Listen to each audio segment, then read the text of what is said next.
Good morning, good morning, good morning. My name is Dr. Peter A. James, and welcome to this edition of Think and Grow Rich Live, our mastermind session where we are bringing this phenomenal book by Napoleon Hill, Think and Grow Rich, to you, right to your doorstep. And we're going to start talking about it. We're going to start talking about it in detail. I hope you're doing well early on this Saturday morning. And I'm very excited about this particular Saturday morning because now we are on the second half of the year. It's almost like a new year. So I might actually bring in our distinguished angels here and say, Happy second half of the new year to you. Without further ado, our first distinguished angel, Galen Bingham. Happy second half of the new year to you, sir. How are you doing today? Fantastic, fantastic. Great to be with everyone. And this is going to be an incredible show. Not only are we talking about Think and Grow Rich, we have an amazing guest, but decision is like the cornerstone of making all this stuff happen. Nothing happens until you make a decision to make things happen. So I can't wait for this conversation. So excited there, Galen. Yeah, we have it. Not only you and our other distinguished angel, but we have a very special guest with us this morning. Going to bring her in a little bit shortly. Not just yet, though. But I wonder what powerful decisions are we making in our lives beginning today, beginning right now? What powerful decisions do we need to make? And I know a great decision maker there, Galen. I know actually she's made such great decisions that we call her the master wealth builder. Hey, you know what? She not only is the master wealth builder, she makes such great decisions that she is right now featured on the cover of Inc. magazine. Really? Inc. magazine, the ink that I get a subscription of, I gotta look out for it there, Galen. We've got a celebrity among us. Let's bring in Miss Celebrity. Ann McNeil, good morning to you. What powerful decisions are you making today? My hearing needs to be checked. Good morning, Ann McNeil. I thought you said colorful. You said power. I said colorful decisions. Some decisions are colorful and some decisions are powerful. And I'm just excited to make the decision to be back here today with all of you and to listen to our special guest. So I'm just excited to be back. Thank you. Wait a second. We're not going to gloss over the Yeah. fact that you are gracing the cover of Inc. magazine, Miss Ann McNeil. Come on. Well, Galen, I don't know. Okay. This show is not about me today, Today. but I have to say to God be the glory. But I don't think that is as important to me as being honored by the National Association of Investment Clubs receiving the highest honor on Saturday Ooh. for volunteering for 25 years for better investing. You see, Inc. magazine can come and go, but when we think and grow richer, it is Mhm. what we do with the pennies and the dimes, not even the dollars, that put us on ink and put us, on the cover of all of these things. But that's fleeting. The question really becomes, what decisions are we making every single moment, day by day? But none of those decisions make a difference if you don't have a desire. And my desire to serve, your desire to serve, and that's what we're doing here today, serving. So Inc. magazine, I have not seen it, so thank you for sharing. Thank you for sharing that. Good stuff. And what I love about that is, as you've been honored, you've had to make some powerful decisions over the course of your years to be acknowledged like that. And that's a great segue into our talk today. What decisions do we need to make today Right. that are going to impact our day to day, but also our future, right? Right. And what I'd like for us to really focus on, a lot of people listen to this podcast and they're at different points in their lives. And people see the Galen Bingham he is today, right? The leadership expert. And they see you, they see me, but they didn't see us 10, 20, 30. years ago, for me 40, 50 years ago, struggling, broken. And that's why I think what we do is so vitally important in helping people understand that wherever you are, it's the decision you make. It's the little decisions. It's not the big ones. It's the little decision to get up a little earlier, to journal, to have a goal and a dream, and just work on that little thing. It's not the big things. And so that's what I think our guest is going to share with us today.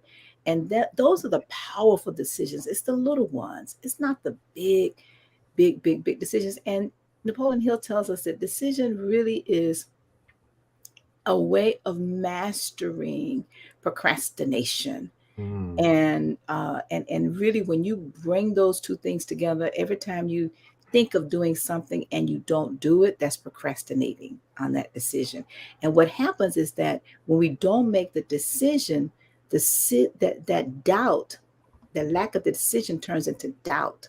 That doubt then turns into fear.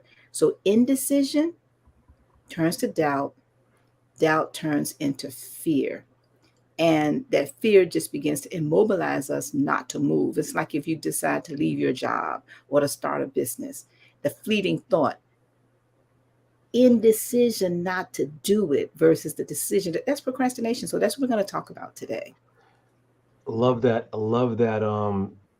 The dial in, what you just provided for us there, Ann McNeil. One of the things that just resonated from what you said is, what are the small decisions that all of us who are with us today? I'm seeing Renette, I'm seeing Wyman, I'm seeing Angelina, I'm seeing Colette. What small decisions, Doretha, what small decisions do we need to intentionally begin making today that are going to turn into habits that may in 25 years allow us to be able to reflect just like Ann did on this momentous occasion for sure.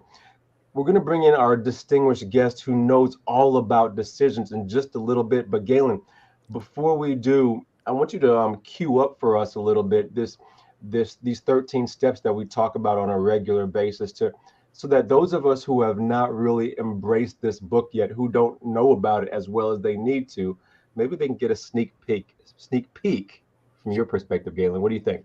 Absolutely.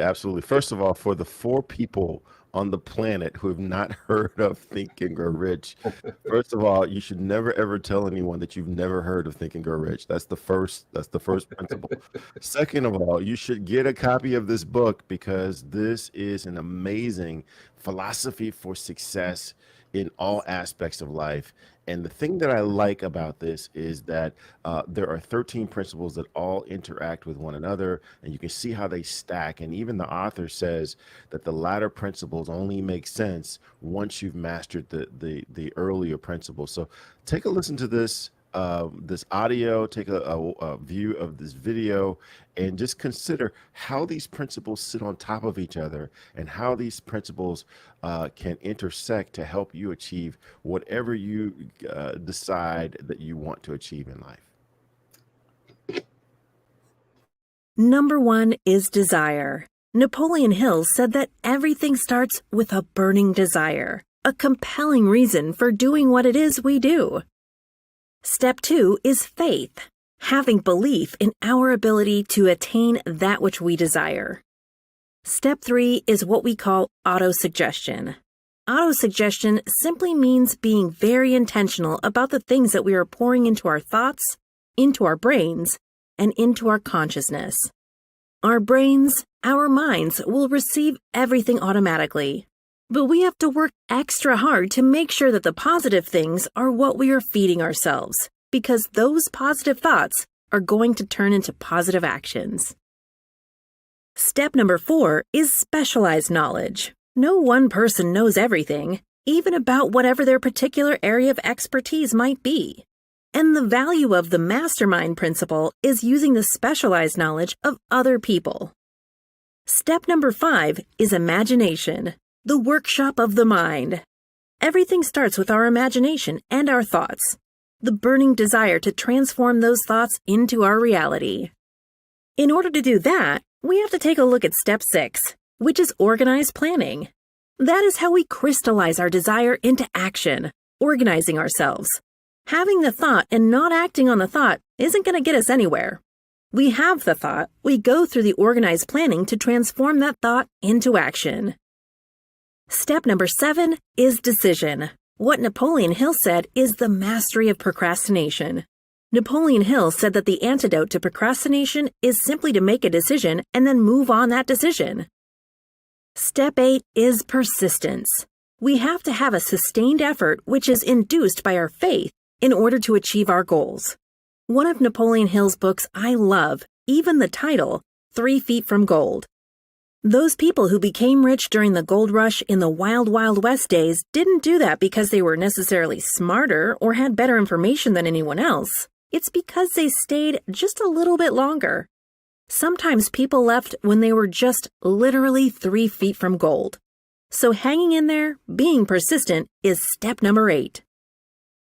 Step number 9, the power of the mastermind, the driving force. None of us can accomplish anything on our own. Everybody, I don't care who you are, from the most prominent person to the person who might be considered the lowest on the totem pole, everybody has someone who helped them get to where they are. And the power of the mastermind is being able to use those influences around us, use the thoughts, use the knowledge, use the exploration of other people to help us in achieving our goal. Step number 10, the mystery of sex transmutation.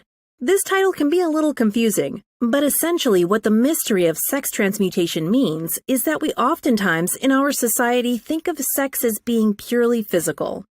It is absolutely physical, but what Napoleon Hill teaches us is that sex also has an emotional element, and that sex is the strongest of our desires. That if we can take our sexual energy, transform that into positive, creative influences, it can propel us to new heights. And so we spend quite a bit of time talking about the mystery of step 10, which is sex transmutation.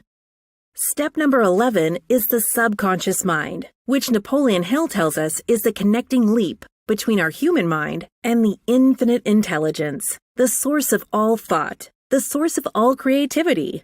Conscious mind, we spent some time talking about how we use that through the influence of autosuggestion and what we're feeding into our mind.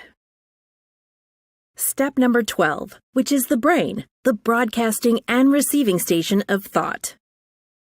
Final step number 13, the sixth sense, the door to the temple of wisdom. This is the final step through which infinite intelligence may and will communicate voluntarily without any effort from or demands by the individual. The principle is the apex of the philosophy.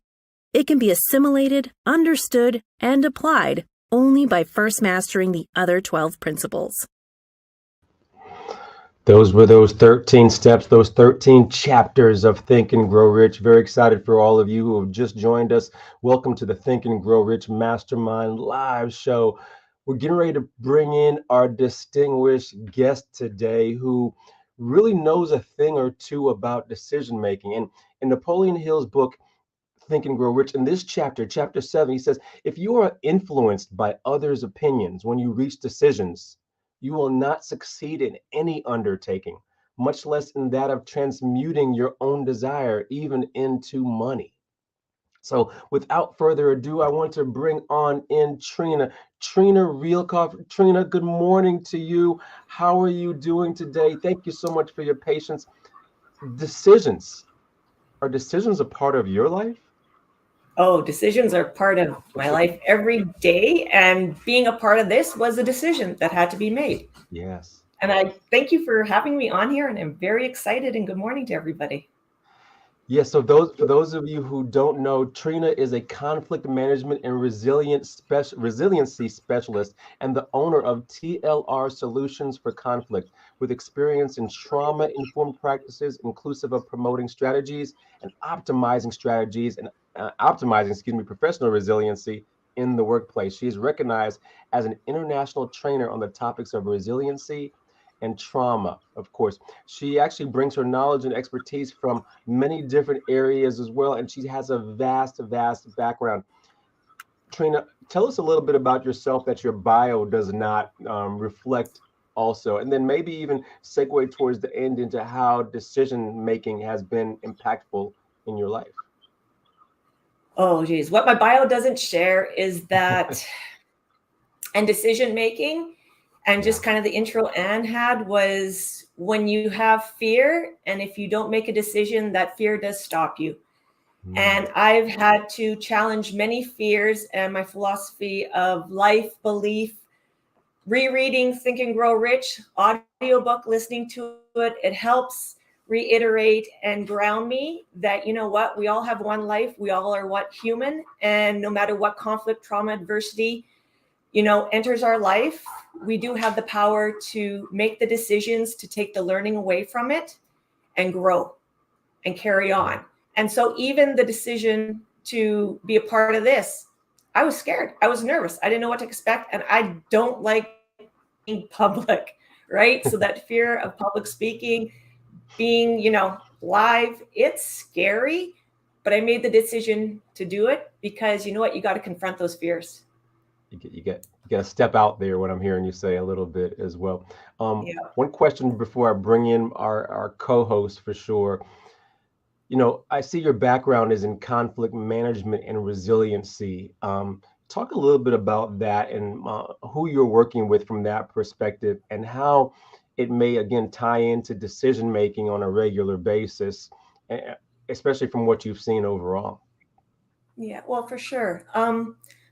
Conflict, inevitable, right? We're human, and conflict's going to enter our lives, trauma enter our lives, personally, professionally, and environmentally. And my belief, and kind of with COVID and decision making, it comes from, literally, I woke up one morning last summer, and through all my coaching with a mental health background, and I've worked in schools, federal penitentiaries, communities, hospitals, was that belief of, with COVID, it's a global trauma. And trauma impacts us historically and intergenerationally. And if we want to create a leadership legacy with ourselves, personally, professionally, environmentally, and with our children, if trauma can be passed on intergenerationally, well, so can resiliency. And that belief that when you experience a conflict or a trauma, you've gotten over it. You have coped, you have moved forward. My specialty and my belief in the human ability of resiliency is being able to name and identify our innate strengths, how we use them, where we use them, so we can have them in our back pocket for that next conflict, trauma, or adversity. And the decision making comes from that ability to recognize being vulnerable is courageous, and it takes decision making of yourself to recognize your strengths, your weaknesses, and live a life with no regrets and take that next step forward. Because being uncomfortable, being fearful, that's conflict, right? Because fear and failure, we're comfortable with it. Treat every conflict, no matter what it is, with curiosity, and take that step forward, because you're going to learn from the conflict. Whether you fail or succeed, you will still learn, grow, and move forward. And that's your resilient strengths. But you got to make a personal decision to do that. Wow. Yeah. I have a ton of questions already. It wouldn't be fair to our co-host. I'm going to bring him back in. Galen, I know you have some questions for Treena here. She's queued it up for us very, very nicely as well. So you have at it, my friend. Yeah, one of the things I'm really drawn to is your expertise in conflict management. And conflict seems to be like one of those things like integrity.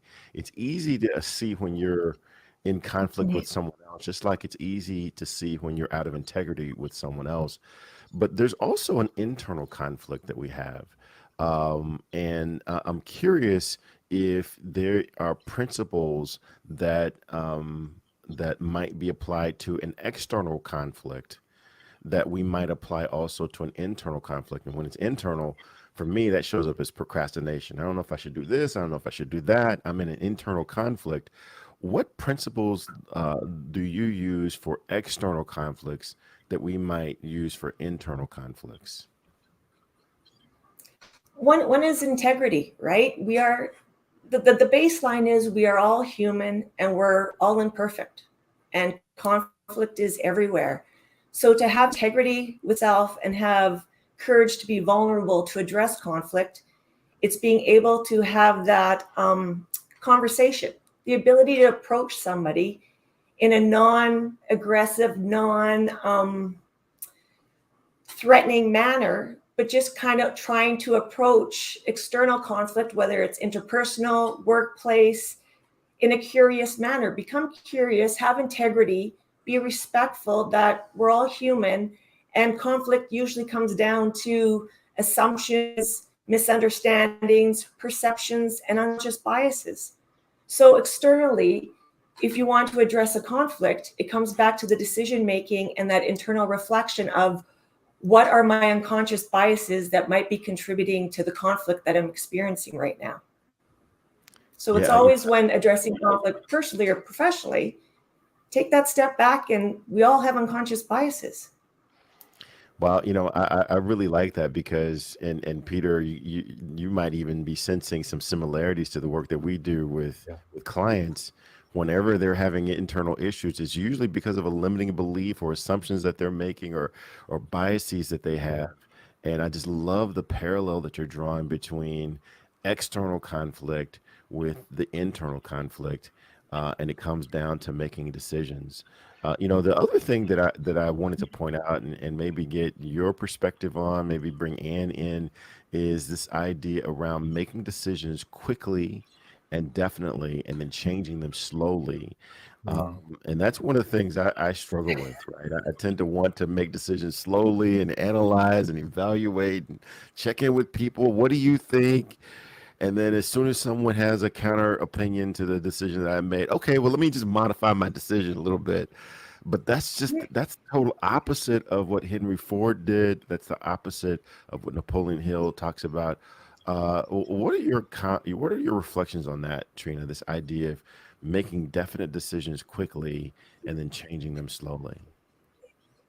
It's a life changer. I was that person of decision, and then taking a poll of the whole world, family, friends, timeline, everything.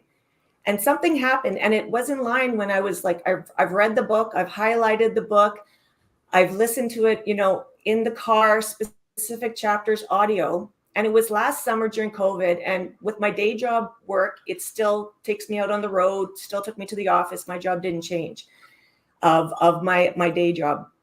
But what did change was one morning I actually woke up and just thinking of the impact of COVID on my family, my friends, the world, work, was COVID, the way we live in the past prior to COVID is a death. We have to grieve it. Now is the time that we create our leadership legacy. And the analogy I use was when I was pregnant with my first daughter, and you had the book, What to Expect When You're Expecting, my water broke in the middle of the night. So what do you do when you've never had a child before? You get up in the middle of the night, you don't tell anybody, you walk downstairs, you open up the book, you look for the index to see water breaking.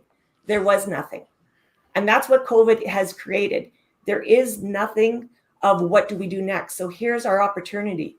So one morning, and my belief in human resiliency, and it has to deal with my past experiences. My first job was ever as a psychiatric nurse in a nurse's psychiatric institution from my ages 16 to 19. I've worked with high-risk youth and families. So I've seen resiliency. I believe in human resiliency.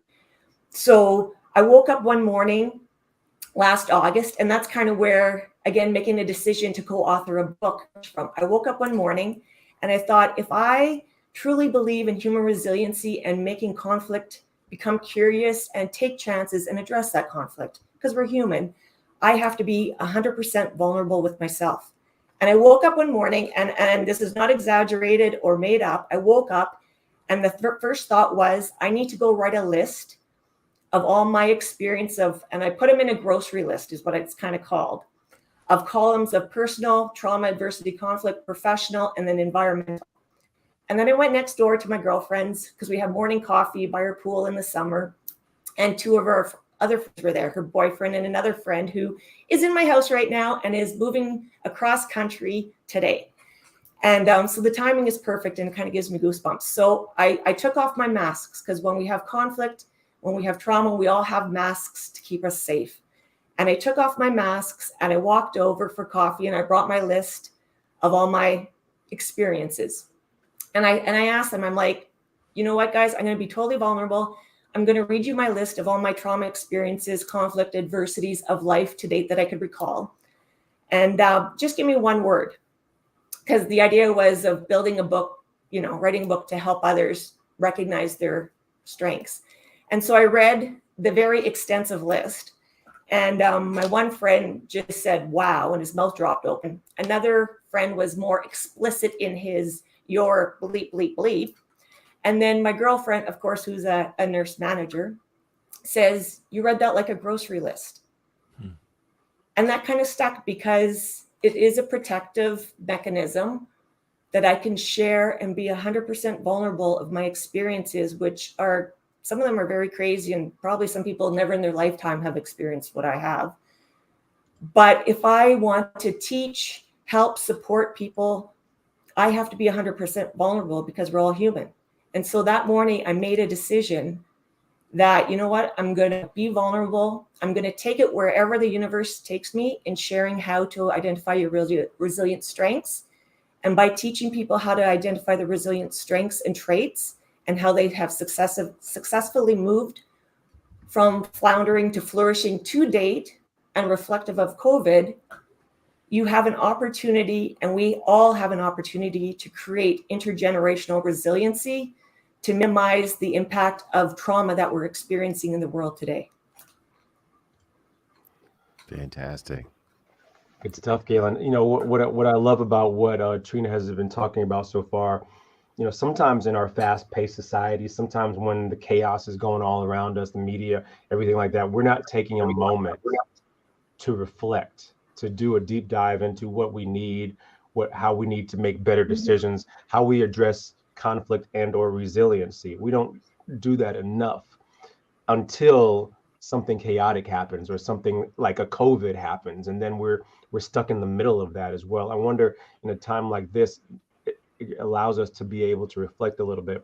With that, I want to bring in Ann McNeil. Ann, it's such a powerful conversation around conflict, but also around decision making, and how we can better make decisions in the moment, but also for our future. How has conflict versus decision making worked for you there, Ann, from that perspective? And any questions for their Treena? Wow, I think that going back to really the beginning of this principle in the book of desire, I find that if I keep going back to what is it that I desire, what is it that is my passion, my purpose tied to that desire. And that's what I think that, Treena, you have done in your response. And I actually was taking notes as you were talking, because when we are willing to serve selflessly, we have to start with self. Mm-hmm. And whatever that thing is that is driving us to share with others, mine was just being broke. And the decision that I did not want to live like that anymore. But more importantly, I started looking around, and I saw all my friends were also broke.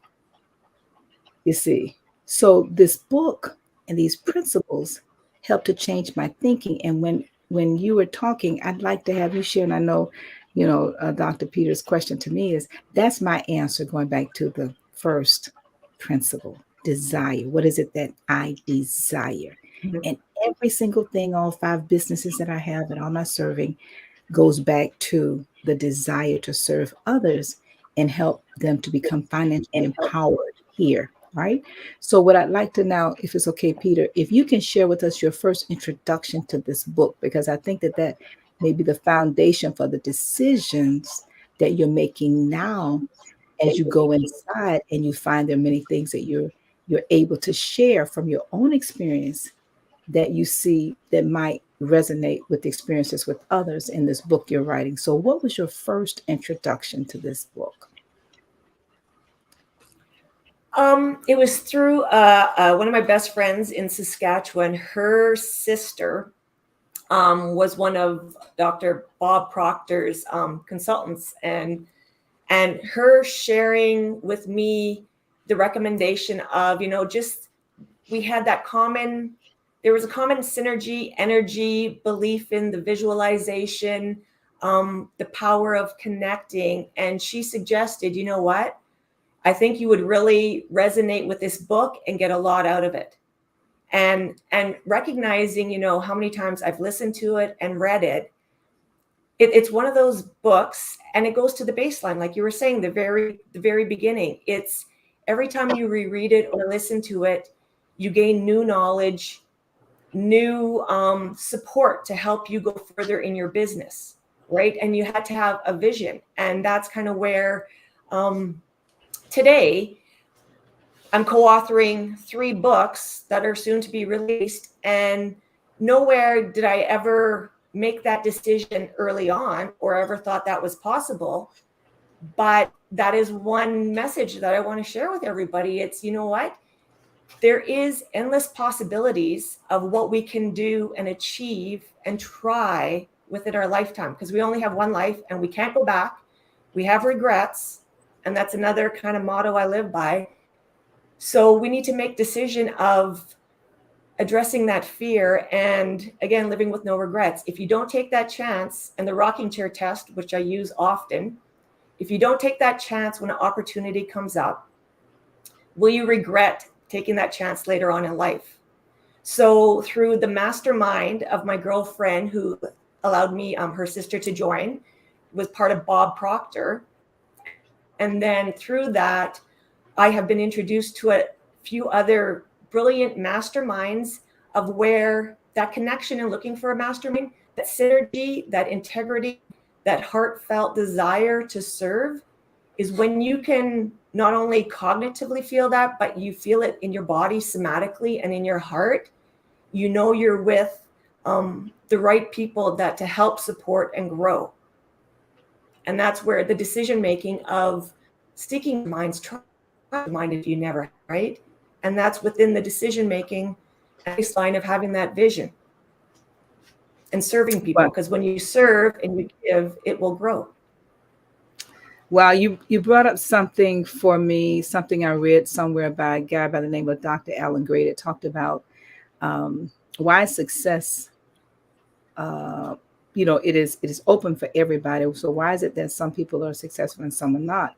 And going back to the point you're making, I think it connects to the getting the habit of making the decision in the moment of the decision time that it needs to be made, and so thinking about what you did, going back to being in that mastermind, the first one started with Bob Proctor and being introduced to the book. See, you could have made a decision to just quit and you didn't. So how long ago was that? Just curious. About how long that's ago? Probably pre-COVID. Okay. So 4 or 5 years ago. But again, the decision making, it took me a while to become concrete and make my decision making immediately rather than doing the polling, right? So it was kind of like rereading, listening, and you know what? And it was through a mastermind too, the conversation of the fear of procrastination and decision making. Is it a fear of failure? But we've all failed. So failure is comfortable because we know what to expect. So is It's the really lack of food. decision making a fear of success? Right. I was just saying that failure can also be considered as food of champions too. Yes, right? Yes. It's, I have a quote of failure, but I can't recall it. But yeah, it's, you learn, you grow from failure. Absolutely. Just one more thing, when we go back to the beginning of this chapter, Napoleon Hill talks about the thousands of people that he interviewed, right? And talked about, right, being able to disclose why is it that some people make a decision quickly and some very slowly. And I keep going back to this whole idea of procrastination and not being clear on what is it that you desire. What is it that you desire? And so we want to thank you for desiring to help others with breaking through this trauma. All right, Peter, thanks. Yeah, great conversation, and great question, great insight relative to this chapter. Treena, I speak a lot with clients around resiliency, but resiliency from a perspective of, yes, we know that I call them roadblocks, obstacles, and hurdles. They're coming. We've experienced them even on a grand scale with this COVID pandemic that you've been mentioning as well. We experience it with chaos that occurs in our world, from a political, but even just environmental, so many different areas, personal for that matter. We see that those who can respond effectively to some of these events, respond to some of the chaos, gather themselves up and decide to, here's what I need to do, here's how I need to respond. Those who could do it quick enough are usually, or even long enough, are usually the ones who will be more successful. From that perspective, what are some of your recommendations, thoughts, as we face roadblocks, obstacles, and hurdles, how best to respond, or maybe even ask the question a better way, how we can gather ourselves up to the best of our ability to make better decisions in light of this chaotic event that may come into our lives. Does that make sense? Oh, totally. Because what I use is barriers, obstacles, and challenges. So barriers are kind of looking at it. Are you going to climb Mount Everest? Do you have the skill set? If you don't have the skill set to climb Mount Everest, you're still going to have a performance deficit. So is it a barrier? Is it an obstacle? Meaning you have the skill set, you just got to make the decision. Are you going to go around it, above it, or under it to get to your outcome that you're looking for? If it's a challenge, it's more looking at what are the policies, procedures, the documentation that might be kind of inhibiting you from making that decision, that you need more education, more in the paperwork.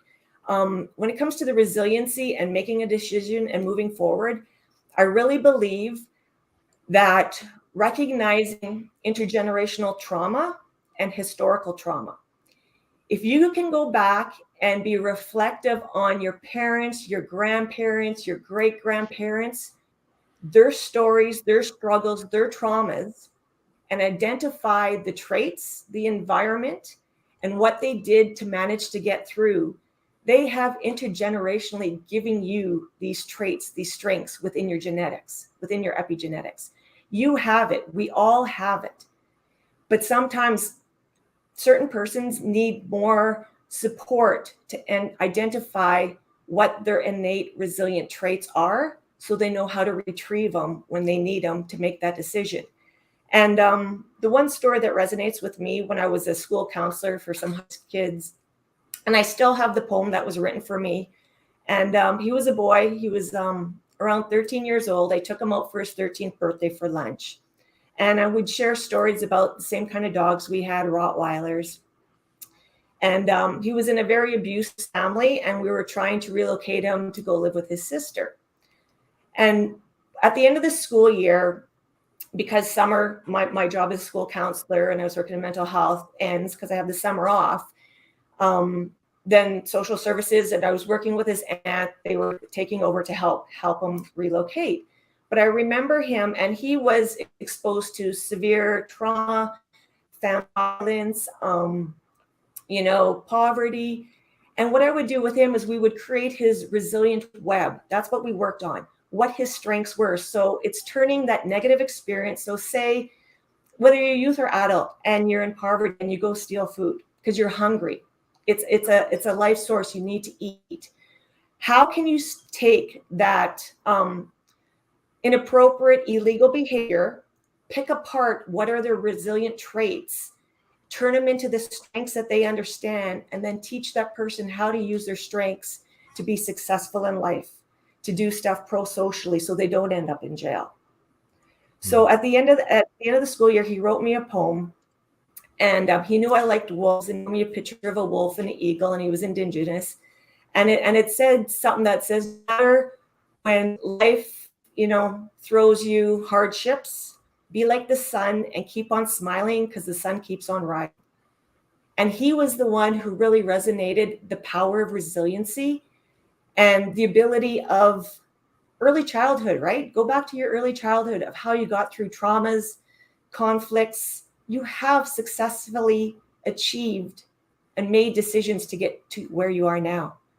So embracing conflict and knowing you have those resiliency traits help bring you to maybe make quicker decisions to help you be more successful. So mine is perseverance.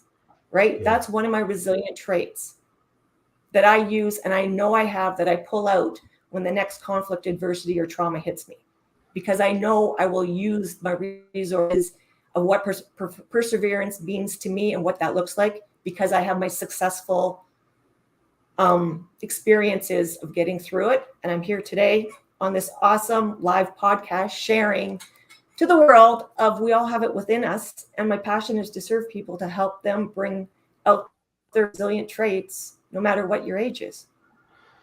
Yeah, Treena, I love you said so much good stuff right there for sure, which really resonated around these roadblocks, obstacles, and hurdles. You mentioned a phrase that um, I'm very passionate about that many of us don't recognize. That's generational trauma, right? That again is passed down from generations in our family that sometimes we don't even know that we are carrying with us until maybe someone else from the outside can make us aware of that. We don't realize that we're carrying generational biases, generational skewed ways of thinking, just because that's how it's always been done in our family, right? And if we just shifted the narrative, made different decisions, it may open up areas in our lives, in our businesses, in our careers that blow us away. Galen, this is something that you and I chat about quite a bit, though. So it's good stuff. Galen, you have a question? Yeah, I'm curious about something that you said earlier around that the entire world is going through this pandemic, and we haven't really taken the time to mourn our life pre-pandemic. Mm. And so I'm curious, what role does, what's the significant, what's the value of being able to mourn either your life prior to trauma or a decision that you thought you were making, but you've changed and maybe made a different decision. What's the value of being able to mourn in getting past a trauma? When you mourn, when you are able to recognize its grief, identify it, name it, you're then able to have that closure. Because without that closure, you carry it. And if you don't recognize you're carrying it, it then ends up through our lifetimes and negatively impacts our life, our decision making, our choices. And again, we're all human, and grief is normal and grief is healthy. So to be able to name your grief, experience your trauma, learn to cope with it, manage it, because it's an experience. We can't make it go away. But when you're able to get to that point in life, and especially when you're looking at all the experiences of COVID and first responders and healthcare, the idea is we can't make our past experiences go away, but we want to be able to grieve that our lives have changed. We all have the opportunity to create what we want the world to look like. And I call it creating your own leadership legacy, because there is no chapter, there is no book, there is no index for it of what it looks like right now. But we all need to be able to have that grief, so we have that closure. And when you have that closure, then you can take that learning and that resilient strength that you got from the experience and transcend it into transformational choices you make and decision making, personally, professionally, and environmentally, to help, yourself, your family, your friends, your community. It's an opportunity to build community capacity worldwide and support each other. Wow, I love that. I love that. The tendency, and again, I'm going to tell on myself here.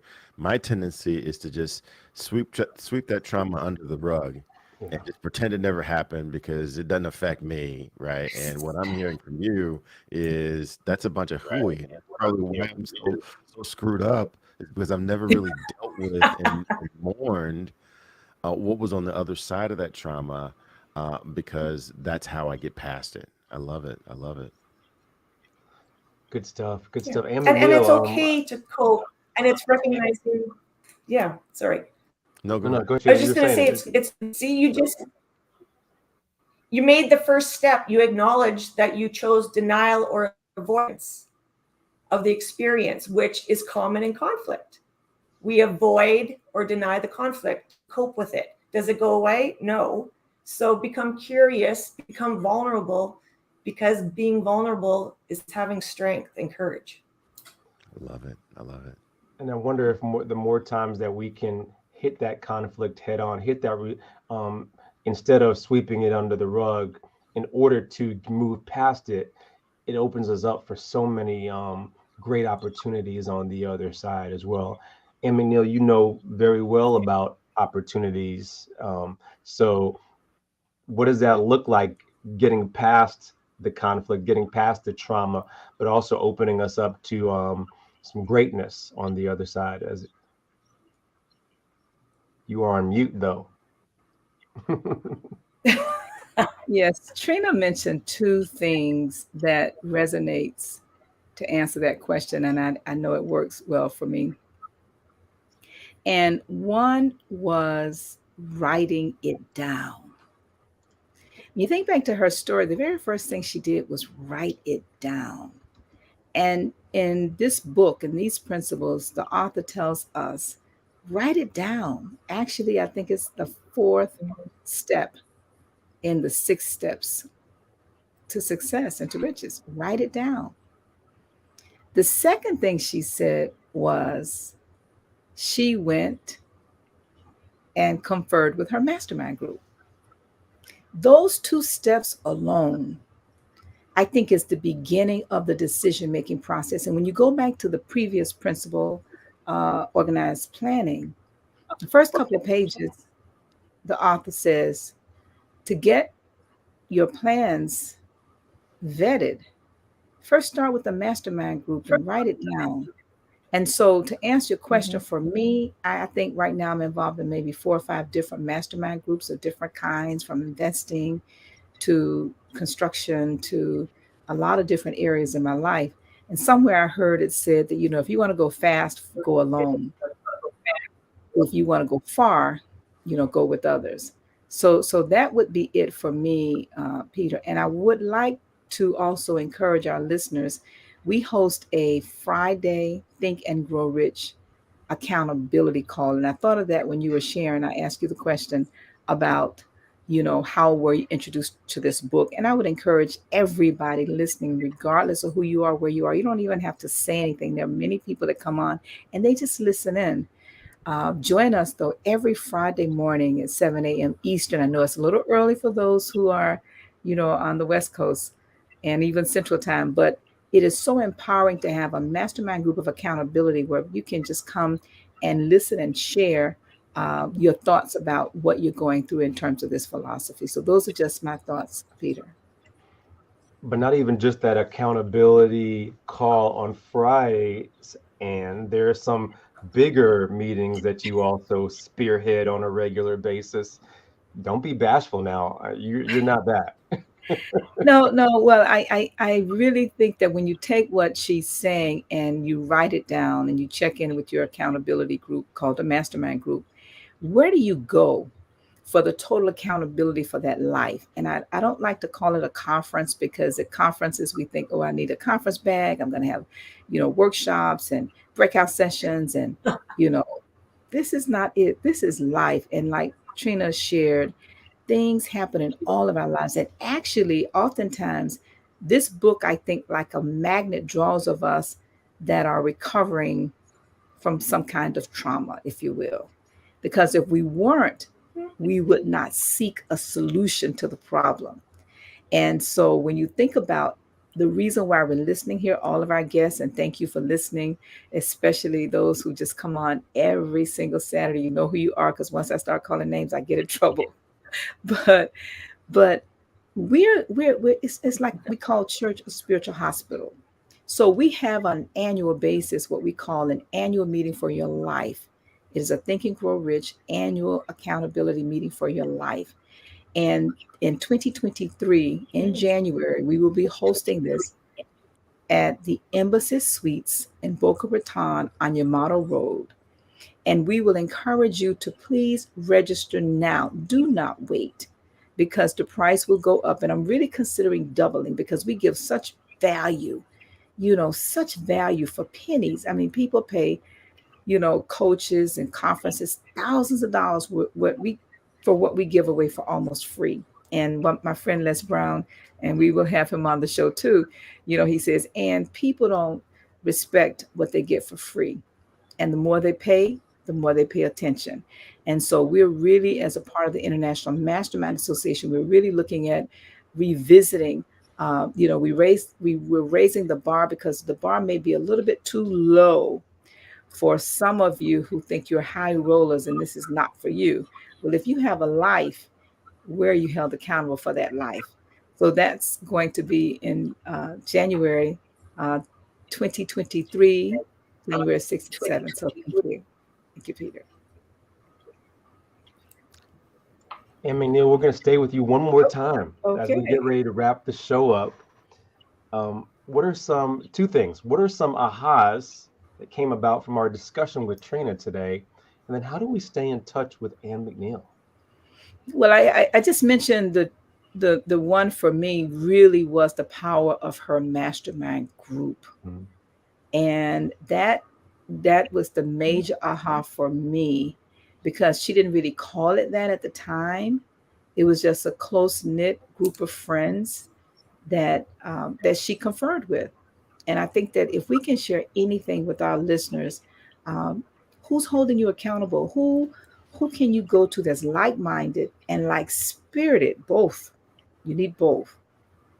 Because oftentimes the people who are, going to tell you the great things you do, and I love all of you, but I'm just like everybody else, making that decision every single day, every moment by moment is just as important as making what we call the big decisions, right? So that was what was my aha. And how you can reach me, I would encourage everybody to connect with us through the Clarity Mastermind that I host once a month. We only meet once a month on a Tuesday, first Tuesday of the month. And you can get that information by going to annmcneil.com/coaching. And the people in that Clarity Mastermind, they're growing by leaps and bounds. And I'm very excited. We're having a lot more men to join. But I'm also really your daughter, Peter. I have to keep talking about her.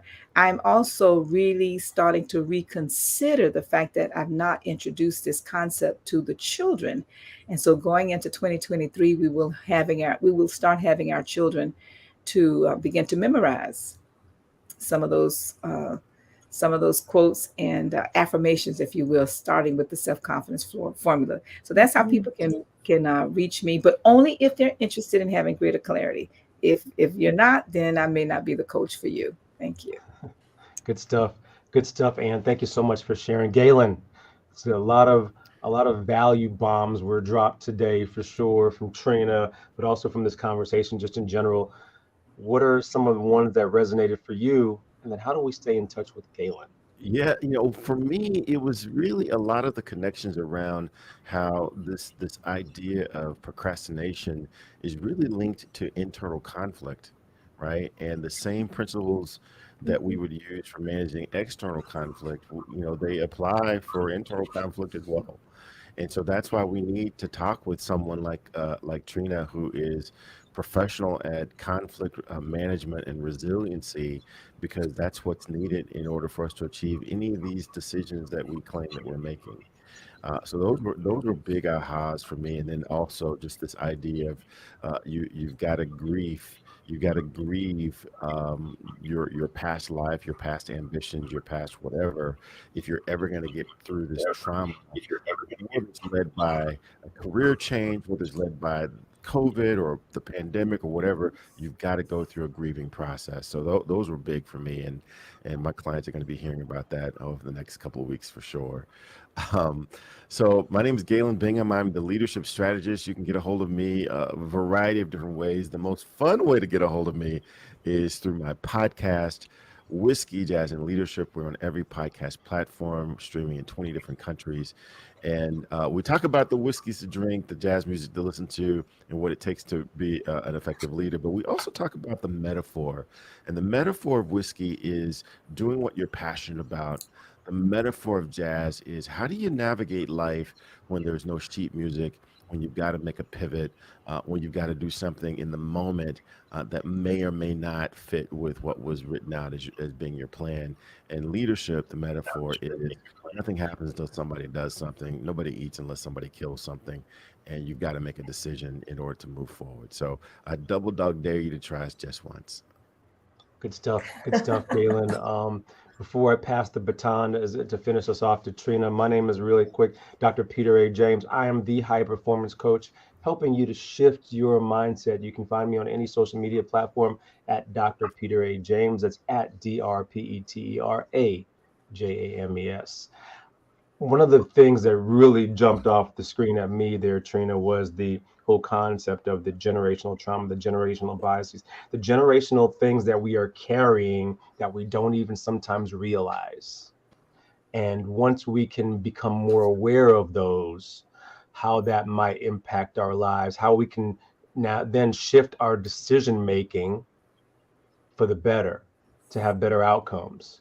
And I appreciate you bringing that to our attention, maybe for our reflection as well, because many of us are carrying things that we just don't even realize that we're carrying. So Treena, with that being said, I would love for you to take us out of here. We've had such great conversation today. I would love for us, first of all, how do we stay in touch with Treena? And what things do you have coming up on the horizon? Well, my website is TLR Solutions for Conflict, with the belief that, you know what, the solutions come from within. I'm just to help those out, help identify your strength. You can find me on LinkedIn. What I do having coming up is actually a co-authored book of Be a Success Maverick, where in my chapter, I do reveal some of the traumas that I've dealt with and resiliency, and how to teach you how to identify your resilient traits through your own experiences of trauma, conflict, adversity, as well as I have a few conferences, workshops coming up. End of July is an HR trauma management through the Canadian HR Professional Association. And then I also have one in October called Invisible Wounds, and it's dedicated to a group of us in kind, sharing stories and bringing out the resilient traits for all first responders. It is international as well and available on Zoom. Good stuff, Treena. And what I would like to leave, please go ahead, for everybody is, you know, today, name one trauma, adversity, or conflict that really stands out in your early years and how you got through it. And name resiliency traits. Was it flexibility? Was it spirituality? Was it perseverance? Was it community? Was it belief? Was it faith? But name and identify a few resilient traits that you have in your back pocket that you just didn't recognize. Yeah. And then once you are aware, to piggyback on what Treena has just said here, once you are more aware, and as you're doing this self-reflection, how now can you be better off moving forward? How can you make better decisions moving forward, thereby shifting your actions and your behaviors and ultimately your future? Great show, Treena. We can't thank you enough for being with us today. Very insightful. This was truly the Think session in Think and Grow Rich. This was a deep dive. We often we think about the richest side of it, but we really did a deep dive into the Think. Treena, thank you so much for that. Ann McNeil, Galen Beam, thank you so much for being with us today. We look forward to seeing you all next week, same time, same channel. And without further ado, don't forget, pick up that book.